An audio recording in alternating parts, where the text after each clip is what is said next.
Pessoal, vamos lá apresentar para vocês como que nós vamos estar, qual que é o objetivo da nossa aula. O objetivo da nossa aula é explicar para vocês, porque eu achei interessante a gente colocar isso na frente do volume e de capacidade pulmonar, porque senão você não vai conseguir entender.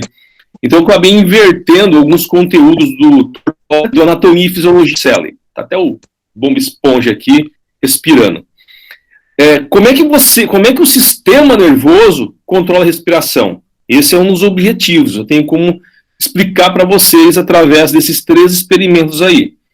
E quais fatores vão estar afetando a frequência e a intensidade da respiração? Hoje vocês vão estar vendo muitas vezes que a gente pode estar respirando de forma errada. E é possível ter um controle.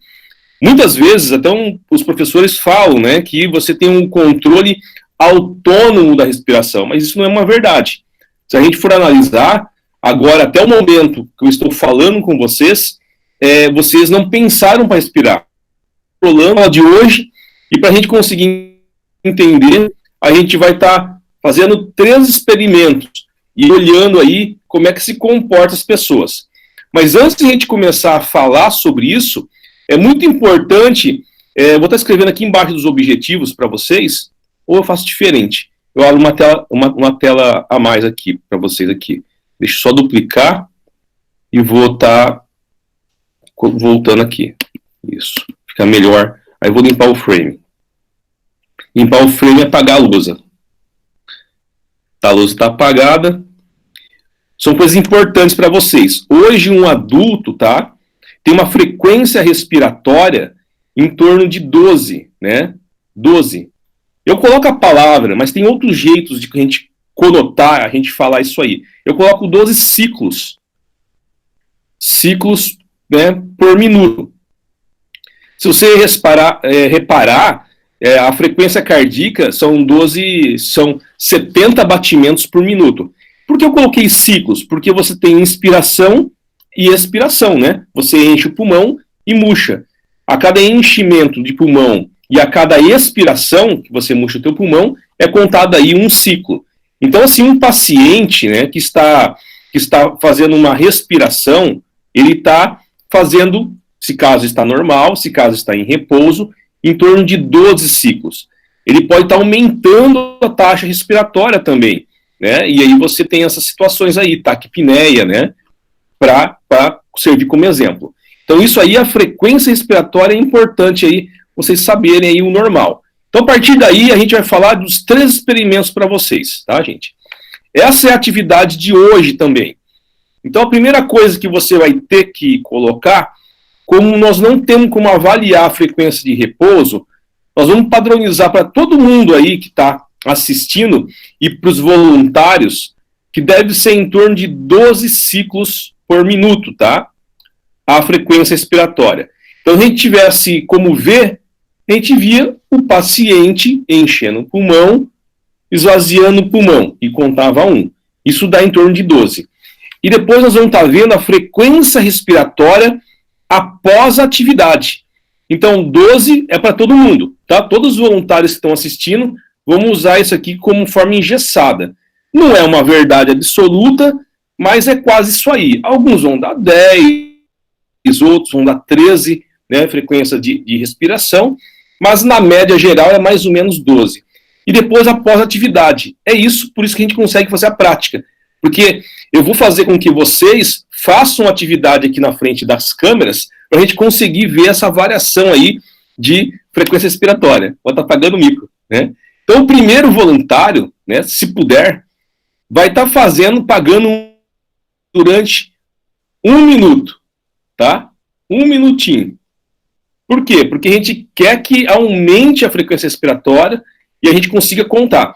Se a gente tiver dificuldade de ver a contagem, a câmera, eu pedi para o voluntário, de repente, colocar a mão no peito, né, e fazer essa contagem. Só que o problema é o seguinte, quando o voluntário faz isso, ele começa a induzir, né, a frequência respiratória. O ideal é se a gente conseguisse avaliar ele respirando. Então, o que esse voluntário vai fazer? Pode fazer polichinelo, pode fazer agachamento, flexão, mas alguma coisa que ele tem certeza que vai aumentar a frequência cardíaca e a frequência respiratória. Essa é a ideia.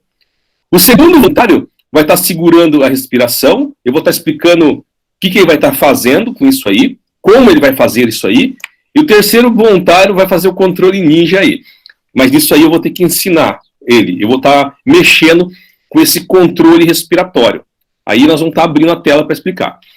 Vamos estar aí falando com o primeiro voluntário que vai fazer um exercício, e a gente sabe que o exercício físico faz com que você altere o consumo aí de oxigênio e altere a excreção aí de CO2. Então vamos ver quem que se habilita aí. Vamos ver se ela mantém a palavra. Que a Daniela... E aí, Daniela? Microfone... Acho que o microfone da Daniela está desligado. Fazer polichinelo? Isso, 1 minuto. Vamos contar, vamos dar nosso apoio moral para a Daniela. Se não aumentar a frequência respiratória. Então nós precisamos aí. Vou estar cronometrando aí aproximadamente 1 minuto. Fica tranquila, deixa eu só ligar aqui o cronômetro. Tá, 1 minutinho aqui, ó. Tá ligado. Aí eu vou estar ligando aqui quando você começar. Então vai. Vai lá. É isso aí, ó. Logo de manhã fazendo exercício aí, pra gente conseguir aumentar a frequência respiratória. Espero que dê certo, né? Às vezes tá muito fácil. Fica tranquilo, falta só mais da metade. Agora a gente pode se retirar, todo mundo tomando café da manhã, deixa ela, esquece ela fazendo os exercícios aí. Isso aí, tá quase na metade aí.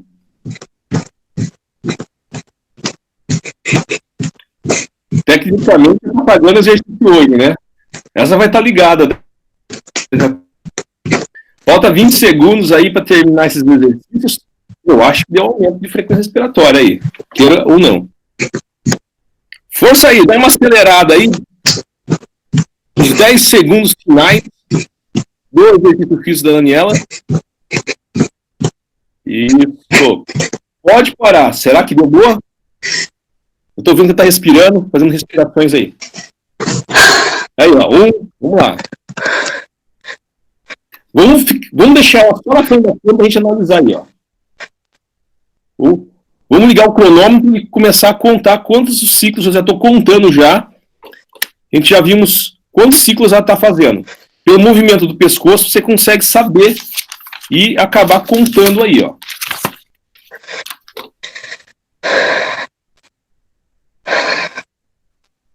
Se você conseguir, Daniel, também perceber quantas vezes você está conseguindo respirar, ajuda também a gente.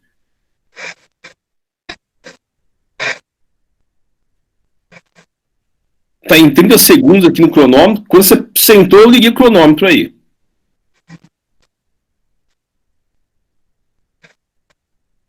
Estão reparando que está dando quase um ciclo respiratório por minuto, né? Praticamente, ó. Agora ela está começando pelo movimento da roupa dela também, a expansão torácica. Você consegue aí.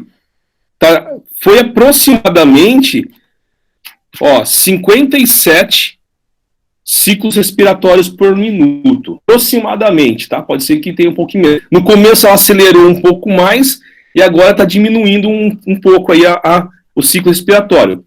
Isso é normal, né? Isso é bem normal que aconteça. Então, aproximadamente aqui 57, né? Eu contei para menos, na verdade, tá, gente? É um pouquinho para menos ainda.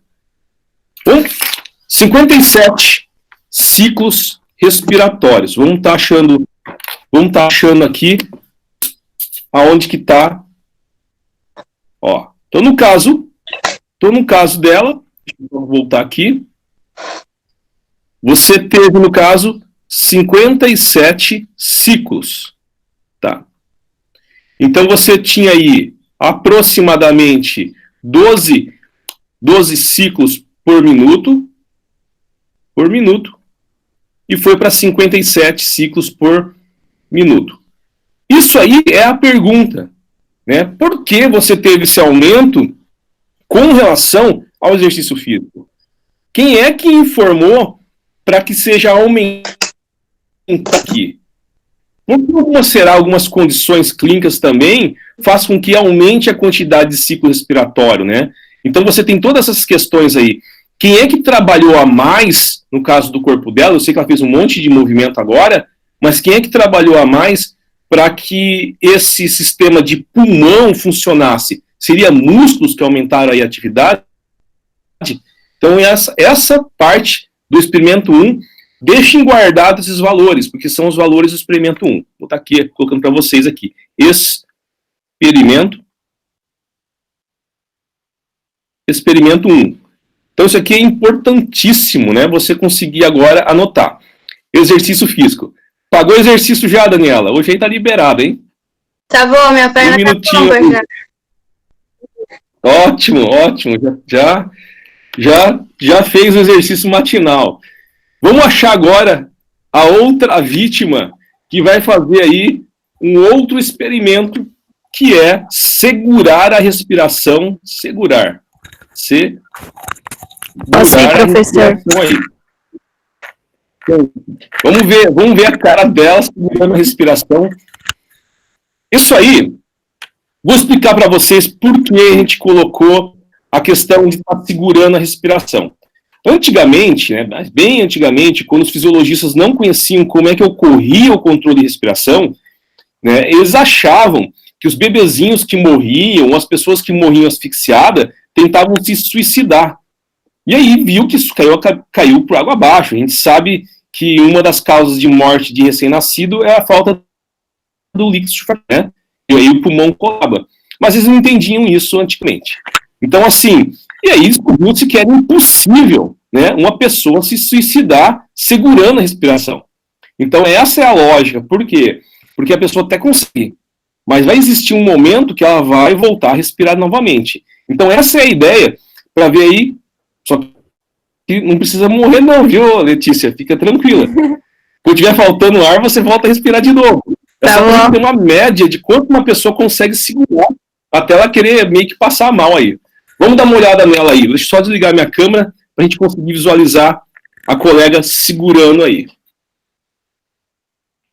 Deixa eu liberar a câmera. Vou parar a apresentação só para a gente conseguir ver essa questão.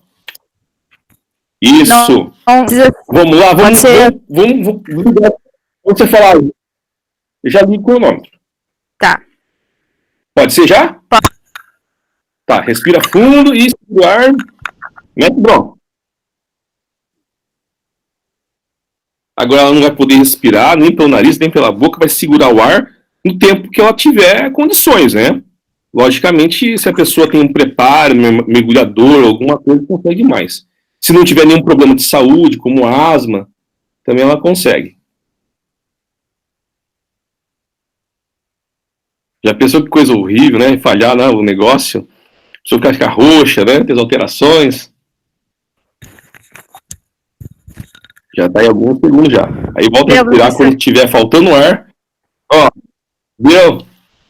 Pertinho aí de 37 segundos aproximadamente, ó.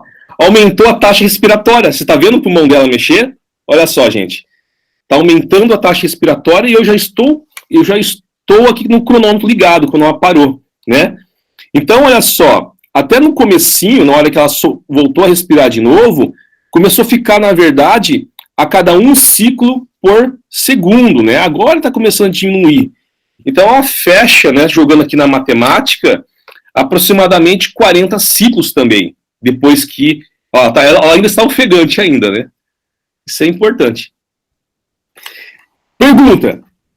Era possível segurar, vir alguma coisa de dentro do seu cérebro informando assim, volta a respirar?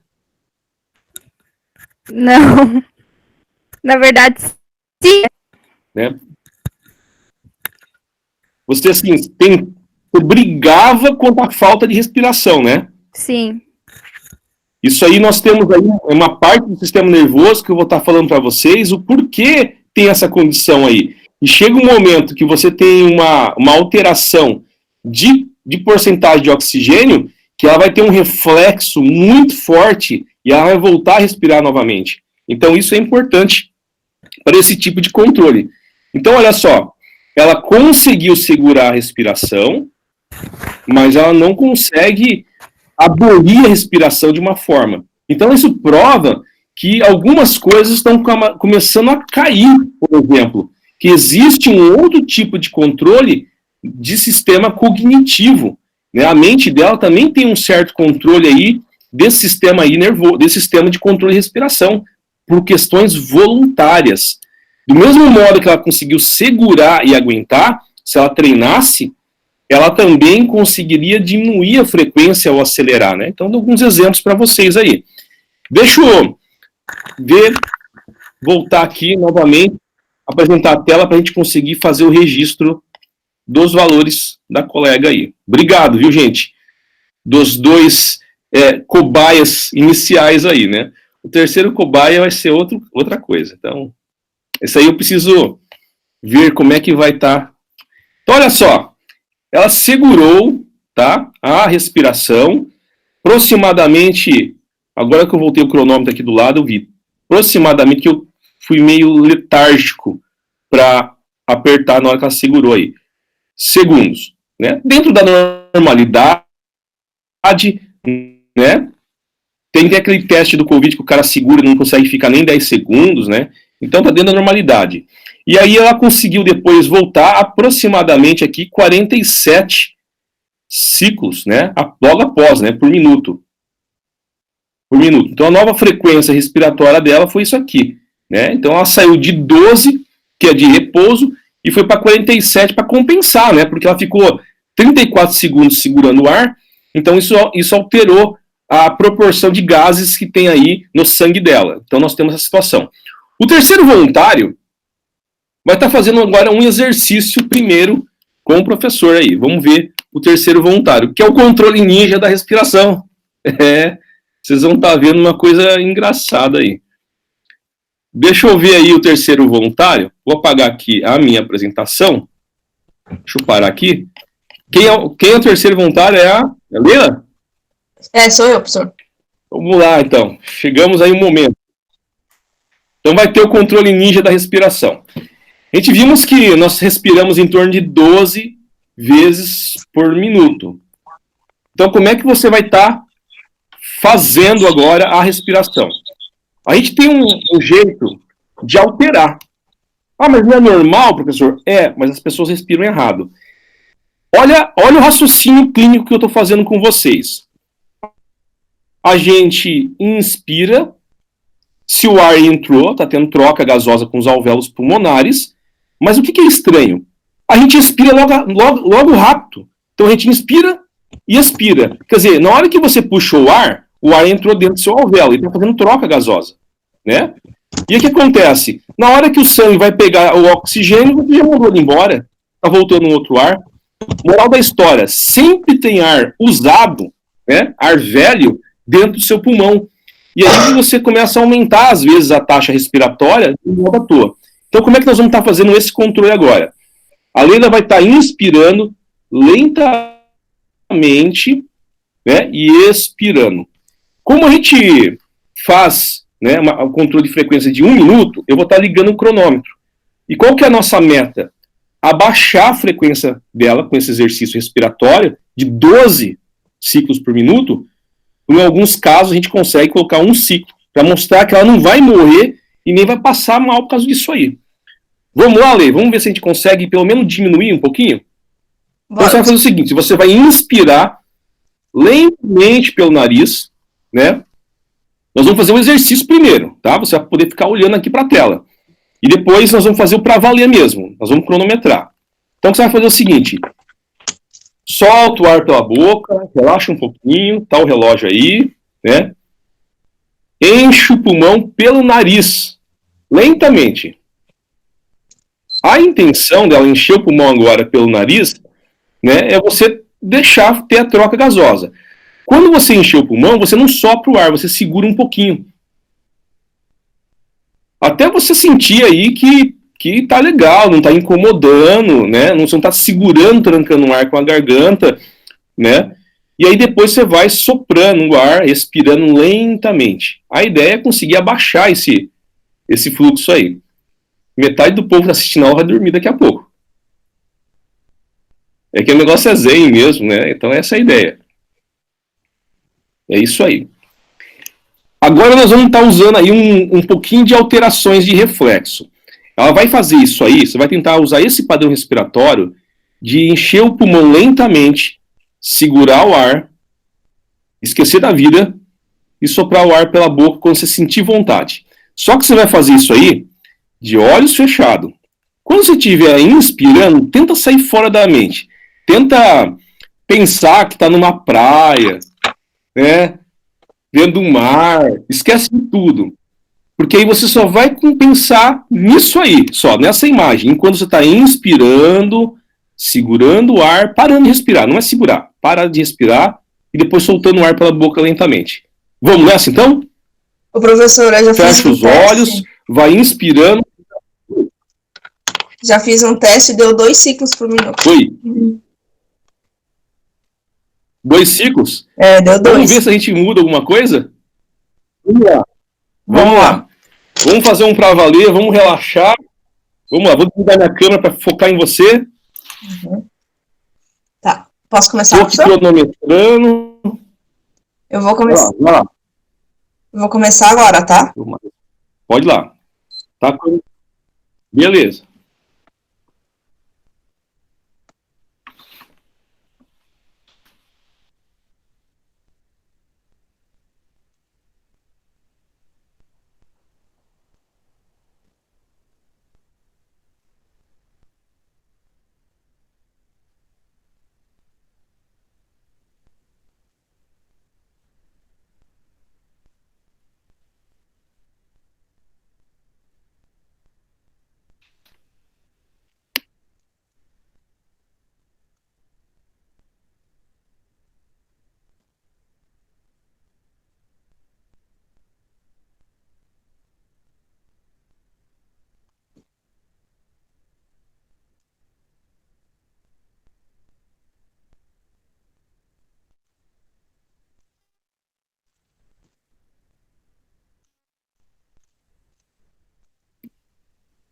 Deu 1 minuto.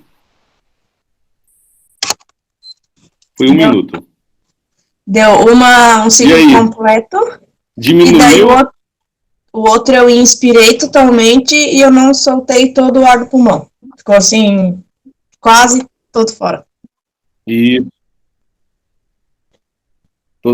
olha só, né? A gente tem uma forte influência, na verdade, cognitiva, né? Ela se abstendo assim do ambiente, de repente saindo fora do ambiente, ela altera totalmente aí o ciclo respiratório. Você vai estar perguntando assim, nossa, mas onde é que eu vi isso? Será que isso é verdade? É viagem? Não, isso aí é psicologia.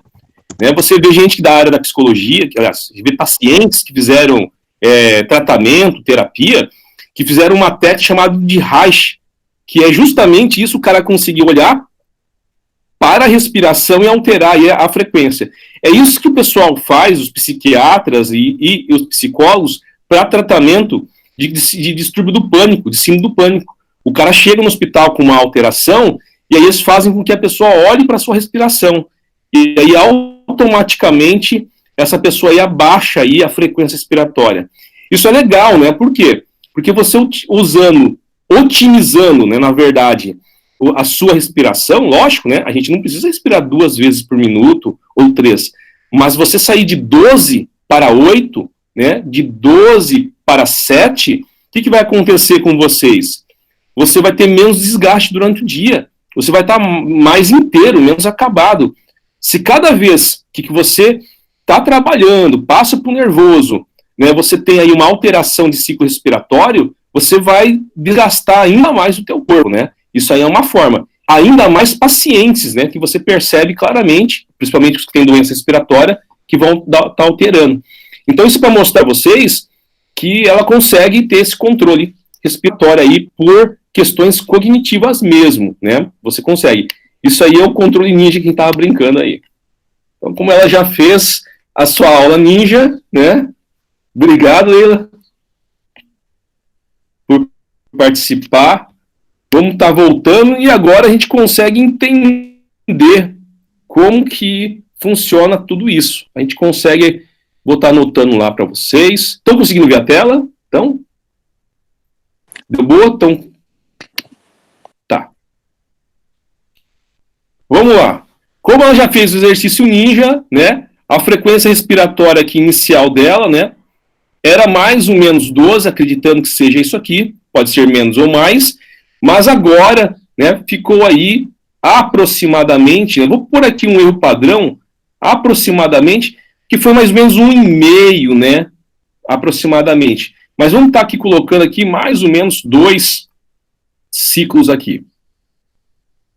Era possível, até com o treinamento, ela fazer aí menos. Até porque a outra colega, quando ela segurou o ar, ela conseguiu em torno de 34 segundos, né? Então, para você ver que uma coisa é segurar o ar, a outra coisa é você controlar a frequência respiratória. São coisas completamente diferentes, né? Segurando o ar, você tem um efeito no controle do sistema nervoso e controlando, você tem outro efeito, né? Então, ela consegue fazer isso aqui de forma natural. Possivelmente é algo parecido com isso aí, que as pessoas que fazem exercícios respiratórios, como mergulhadores, né? Esse pessoal ninja aí, acaba trabalhando assim. E é importante aí esse tipo de exercício. Deixa eu explicar agora como é que funciona, e eu vou estar agora pareando com a neuroanatomia e com a fisiologia, para vocês entenderem. Se tiverem dúvida, dá um toque aí, avisem, que aí a gente reforça aí a explicação. Bora então, gente, bora então. Vamos para que nos interessa explicar para você. Vou estar usando uma caneta laser, tá? Eu já adiantei um pouquinho os rascunhos, né? Porque a gente sabia que a aula ia ser mais demorada. Olha, você tem 2 áreas importantes do controle de respiração que ficam aqui nessa região chamada aqui de tronco encefálico, que você viu na neuroanatomia, né? Ela que parece lá o passarinho que eu falava para vocês aqui, que tinha a cabeça do passarinho, tinha o peito do passarinho, tinha um corpo, tinha a cauda, né? A primeira parte da mesencéfalo, que é essa parte aqui que eu estou rabiscando, tá? A segunda parte é essa parte chamada de ponte. A terceira é o bulbo. Lembra que eu falava, é toda a área que é o bulbo, né? E a última parte era a medula, que nem tem aqui no desenho.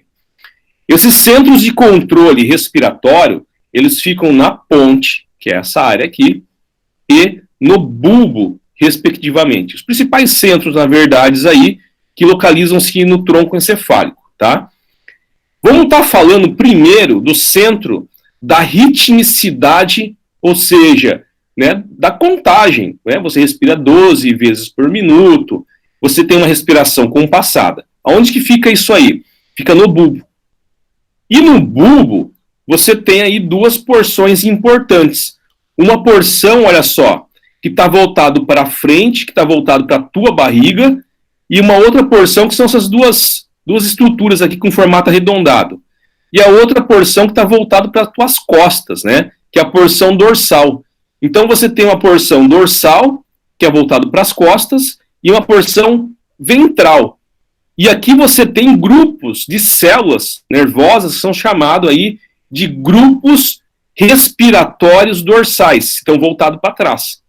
E grupo respiratório ventrais, que estão voltados para frente. Por isso que tem agora esse símbolo, né, essas iniciais das letras, ó. Grupo respiratório dorsal, você vai estar vendo que esse cara aqui manda em todo mundo aqui, ó. E o grupo respiratório ventral, né, que essas são essas estruturas aqui. Vamos estar falando agora sobre o grupo respiratório ventral, o que eles fazem. Igualmente no sistema cardíaco, no coração, você tem aí os marcapassos do coração, né? O nosso sino atrial e atroventricular. Aqui nós também temos o marcapasso, só que é um marcapasso respiratório. Porque assim, a gente não pode fazer 2 respirações bem rapidinha e depois a gente respira lentamente, né? Então você vê, ó, o cara respirou uma, aí depois ele respira novamente. Então o cara também não faz uma escola de samba na hora da respiração. A respiração ela tem que ser compassada, ela tem que ter um ritmo, né? Não tem como ele respirar 10 ciclos respiratórios nos primeiros 5 segundos e depois ter 10 ciclos respiratórios durante 20 segundos. Não, é quase ritmado isso aí, né? Você vê claramente que uma pessoa, quando dorme, ela quase que mantém um certo ritmo. Quem é que faz isso? Né? No grupo respiratório ventral, no GRV, é o complexo pré-Botziger, pré-Botziger, que é esse nome esquisito aqui de alemão, tá? Se eu estiver falando errado, pedimos ajuda aí para a comunidade alemã que está nos assistindo. Então é Botziger. Esse é o complexo respiratório. Esse pré-Botziger, ele é um marca-passo, né? O marca-passo da tua frequência respiratória. Então você respira de forma aí controlada, ritmada por essa estrutura aqui, tá? Que fica aqui. Então é ele que controla. Nós temos agora um grupo chamado de grupo respiratório dorsal, né? O que esse grupo respiratório dorsal faz?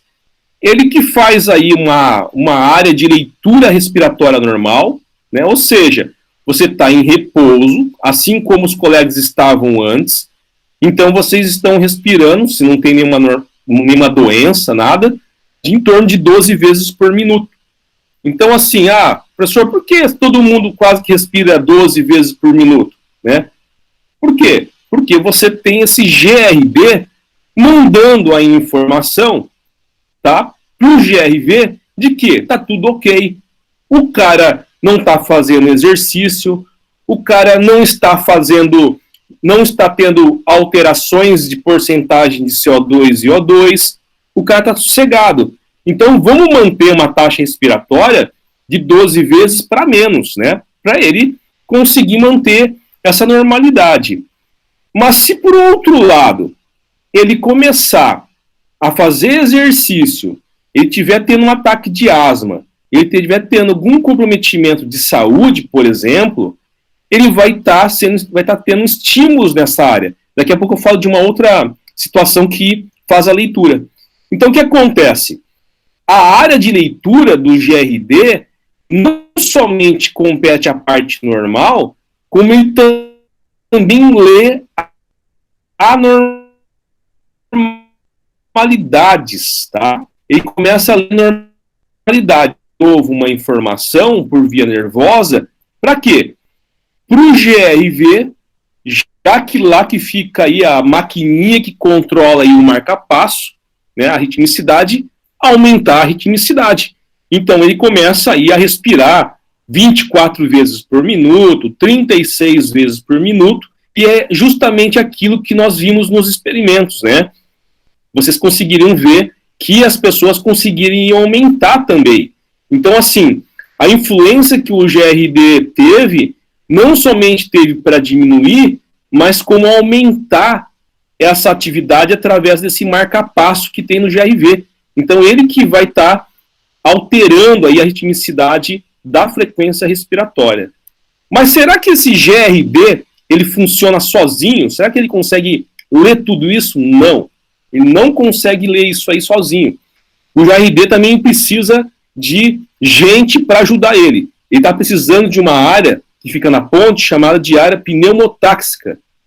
Lá também tem células que vão estar lendo, principalmente se está tendo aí variações de concentração de oxigênio. Moral da história, se está faltando oxigênio.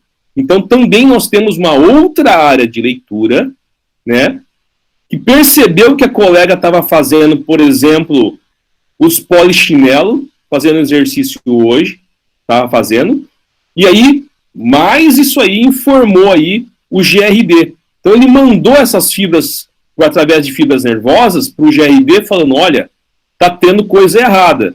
Nós estamos percebendo que está aumentando o consumo de oxigênio e está aumentando a concentração de gás carbônico. Então, assim, essa área pneumotáxica e também o GRD, eles são áreas que vão estar lendo, estão fazendo a leitura, né, dessa atividade aqui. Então, são áreas interessantes. Então, por uma ordem hierárquica, a área pneumotáxica lê essas variações, ajuda também e manda informação para o GRD, e o GRD, no final das contas, cai tudo em um lugar, né? Cai tudo aqui no grupo respiratório ventral, porque está um marca-passo, né, da respiração. Então, essa área é importantíssima. Vocês podem estar percebendo que não dá para escolher e falar para vocês, professor, então eu vou arrancar alguma coisa daqui. Será que se eu arrancar o GRV vai dar certo? Não. O cara morre. E se eu mexer no GRD, vai dar certo? Também não. O cara também pode morrer, porque também é importante. E a área pneumotáxica? Também. Então, quando essas áreas nobres que controlam a respiração, frequência cardíaca, o tronco encefálico, de um modo geral, é importantíssimo. É importantíssimo. Doenças degenerativas como Alzheimer, quando chega perto dessa área, a gente já consegue fazer um prognóstico do paciente, né? Que a coisa não está muito bem e o tempo de vida dele é bem curto. Então, por isso que essa área é considerada tão nobre e tão importante aí. Deixa eu dar uma olhadinha aí no Meet, porque eu vou agora avançar um pouquinho para ver se tem alguma dúvida. Eu vou dando uma olhadinha aqui no... Beleza, gente. Depois pede para a Tagda... Lógico que nós vamos dar um tempo maior para fazer essas atividades, não precisa ser entregue hoje. Eu deixei só para a semana que vem, para o pessoal que está trabalhando conseguir assistir a videoaula e conseguir aí fazer as atividades que a gente deixamos, sem problemas. Gente, dúvidas, perguntas? Pode tocar? Tentei trabalhar de uma explicação mais tranquila possível, sem muito entrar em detalhes de neurologia. Então vamos lá. Logicamente, durante a leitura de vocês, sempre vai ter uma informaçãozinha a mais, mas a gente condensar, a gente perde a noção de conseguir explicar, né? Aí fica melhor uma explicação mais simples para depois vocês conseguirem complementar. Vamos entender um pouquinho mais sobre o GRD e de como as coisas acontecem de fato, né? Além desses grupos que nós temos, a área pneumotáxica, o GRD e o GRV, nós temos uma coisa interessante para vocês que está no GRD. E agora vocês vão estar entendendo que fecha com muito anatomia a fisiologia. Se vocês perceberem aqui, vocês percebem aqui um canal, né? Vocês percebem aqui um canal que não deixa de ser, né, o canal cerebral. Você percebe aqui que existe um canal que está passando o líquor, que o professor falou para vocês, que isso aqui vai estar indo até a sua região da medula, está envolvido aí pelas meninges, por exemplo. E aqui nessa área, aqui bem na frente do cerebelo, nós temos o quarto ventrículo. Tudo isso aí, né, você já teve. Você percebeu que aqui, como nós temos esse canal, o grupo respiratório dorsal, ele fica basicamente em contato com uma substância que você já conhece aqui, que é chamada aqui de líquor. Líquor. Tá? O líquor, além de servir como uma proteção mecânica do sistema,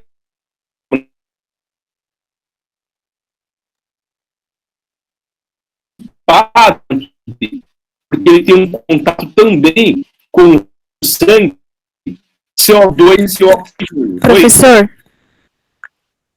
travou um pouquinho agora nessa parte. E aí, proteção mecânica, não sei se dos outros também.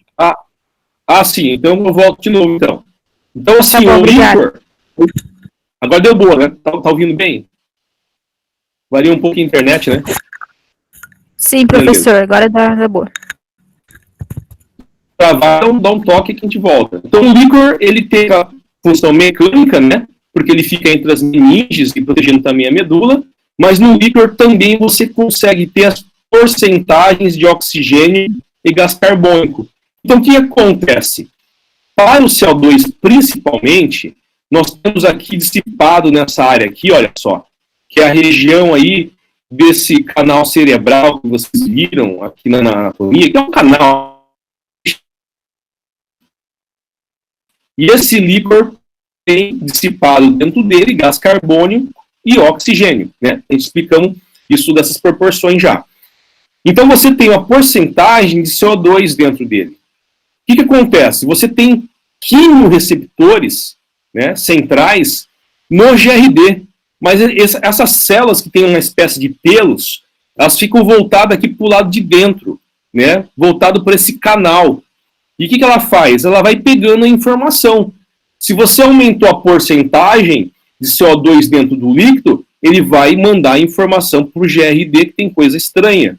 Se você diminuiu a porcentagem, ele também manda a informação para o GRD que teve diminuição. Então, assim, dois fenômenos que você tem que são sintomatológicos, principalmente na área clínica, provém dessa área de GRD. Então, a hipercapnia, o que é isso, hipercapnia? Hipercapnia é o aumento de CO2. Então, o paciente está em hipercapnia, porque você está vendo no monitor aumentar a concentração de gás carbônico no sangue, você vê um monte de coisa acontecendo no corpo do paciente. Você vê ele aumentando, por exemplo, a frequência respiratória. Você vê ele respirando com os ombros, né? Isso é um exemplo. Por quê? Porque o teu corpo está doido. Ele quer eliminar esse gás carbônico que nessa concentração alta começa a ficar tóxica. Então, isso é chamado de hipercapnia, o aumento. E, igualmente, porque nós precisamos também de um pouco de gás carbônico para a reação química do nosso corpo, a diminuição aí, abrupta, né, ou de forma irregular, você é chamado de hipocapnia, né, hipocapnia. Então, você tem a diminuição aí de valores normais de gás carbônico. Então, moral da história, o que eu preciso que vocês... que você consegue, o teu corpo consegue avaliar a concentração para mais ou para menos de gás carbônico aqui no GRD por quimioreceptores, por receptores químicos aí que analisam toda hora aí os efeitos. Então, aqui essa explicação é importante para vocês conseguirem entender. Por quê? Na colega que segurou o ar, vai estar aumentando a concentração de CO2 no sangue, né? Porque você está usando oxigênio e você está liberando CO2. Então, está aumentando a concentração. Então, está aqui um exemplo para vocês. Igualmente do exercício também. Vamos lá aqui no próximo frame. Agora a última parte, né? A última parte aqui, que é o controle cognitivo da respiração. O que é cognitivo? Lá no seu cérebro, no teu córtex, né, das estruturas cerebrais que você vê aí ao longo do sistema nervoso. Não somente agora do tronco encefálico, que vocês veem agora, aqui no desenho, que existem outras áreas. Uma área importante é a área do sistema límbico, tá? Se você lembrar, né, lá agora da fisiologia, como nós falamos, desse sistema límbico, da anatomia também, né, e que está aí acerca de informações, o sistema límbico é um sistema que controla as emoções e controla a sobrevivência, né? Então você tem a capacidade relacionada à reprodução, tem a parte do medo que está agregado aí, da respiração e de uma coisa interessante, da vontade do cara estar vivo, né? Então a pessoa, na verdade, se ela está viva, ela quer respirar. Se a pessoa está viva, ela quer que... Ela não, né? A vontade do sistema nervoso. O sistema nervoso quer que o coração bata. O sistema nervoso, ele quer que o intestino funcione. Então o sistema límbico está ligado à sobrevivência. Ele manda um monte de informações para esses núcleos, né? Chamados DRG. Os núcleos dorsais. Aqui é invertido em inglês. Vou só apagar aqui só. O inglês fala ao contrário, né? Então eu inverti. Eles avisam aqui os núcleos. Tá? Vou pôr aqui núcleos.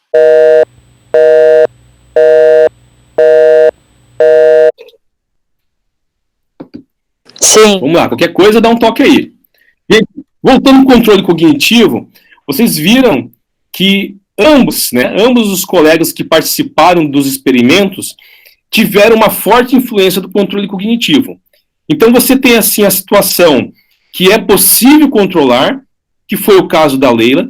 Ela teve um controle de conseguir entender que o sistema respiratório era possível diminuir de 12 para 1 ou 2 frequências por minuto, mas ela teve também mexer um pouquinho no sistema límbico, mostrando para o sistema límbico que era uma situação totalmente controlável, que ela não estava tentando morrer segurando a respiração, ela estava administrando. Por isso que no sistema respiratório tem o controle voluntário também, porque uma das funções que você tem no sistema límbico, ele está ligado à sobrevivência da pessoa. Então o sistema límbico, ele acaba avisando fortemente aqueles núcleos que estão lá no tronco encefálico que nós falamos agora, né? Os núcleos ventrais e dorsais. Por quê? Porque se ele estiver percebendo que o indivíduo engasgou, ou o indivíduo estava lá nadando e estava se afogando, quando ele volta de novo, né? De novo para uma margem do rio, por exemplo, ele vai ter que respirar novamente, mesmo tendo uma perda abrupta da consciência. Então ele volta meio que afogado e tenta respirar. Porque o sistema límbico, ele manda uma informação muito forte, tá, para os centros respiratórios, para de novo funcionar a respirar de novo. Então, quer dizer, ele exerce uma influência para a sobrevivência. Então, assim, de cara, a gente consegue saber que é possível controlar, desde que o seu cérebro entende que a pessoa está tentando controlar de um modo sadio, foi o caso que a Leila fez. E, por outro lado, não é possível o cara morrer segurando a respiração. Por quê? Porque, claramente, o sistema percebe que tem alguma coisa errada, né? Isso você vê, que coisa interessante. Quando ela fez, quando ela trabalhou para segurar a respiração, logo que ela voltou de novo à frequência respiratória, para quê? Porque o sistema límbico avisou, falou, olha, eu acho que deve acontecer alguma coisa errada. Então agora ela vai ter que compensar respirando mais vezes. Isso já não aconteceu com a Leila. Ela não estou tão fortemente respirando. Por quê? Porque ela conseguiu dominar o sistema límbico. Então isso aí, ele acaba reforçando de que é possível você controlar e ajudar também pacientes a controlar a respiração, principalmente em ambientes hospitalares, né? Porque eles começam a respirar errado, às vezes por desespero, por uma condição dolorosa, e aí vai. Né? Existem várias situações clínicas que alteram a respiração. Então é possível vocês aí instruírem os pacientes a respirarem, né? Por exemplo, ataque do pânico. Então, assim, fechou. Nós temos aí o controle voluntário da respiração, que nós vimos, né? E muitas vezes isso fala que a respiração é só controlada involuntariamente, não é verdade. Você consegue aumentar sim e diminuir. E nós temos o controle involuntário, porque até o momento você não pensou para respirar, né? Então, essas áreas trabalham de forma sincronizadas, né? Você tem aqui essa situação chamada de controle cognitivo da respiração. E, finalmente, espero que não tenha caído, mas está tudo em ordem, né? Tá tudo ok? Deixa eu ver lá no Meet aí. Estão vindo? Tá tudo certo? A transmissão tá funcionando? Sim, tá então, normal. Sim, tá ótimo, então. Gente, dessa vez o anatomia do Tortora tá perfeito, tá? Então, eu utilizo outros livros, né? Tortora que está em e-book para vocês. Eles conseguiram colocar em poucas páginas, né, de 465 a 469, isso porque tem desenho pra caramba, né?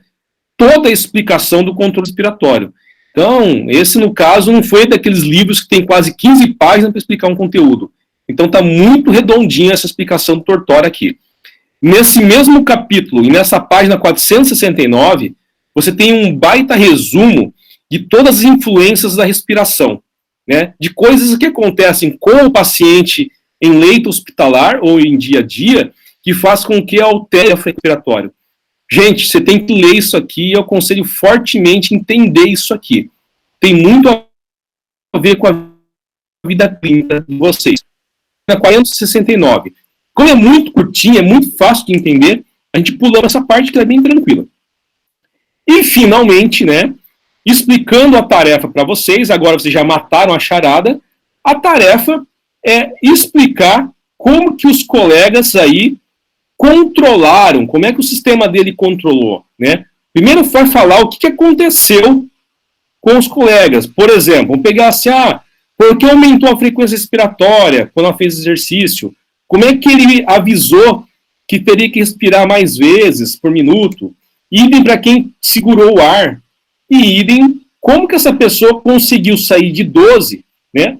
Quem fez aí a técnica ninja aí, saiu de 12 para 2 respirações por minuto.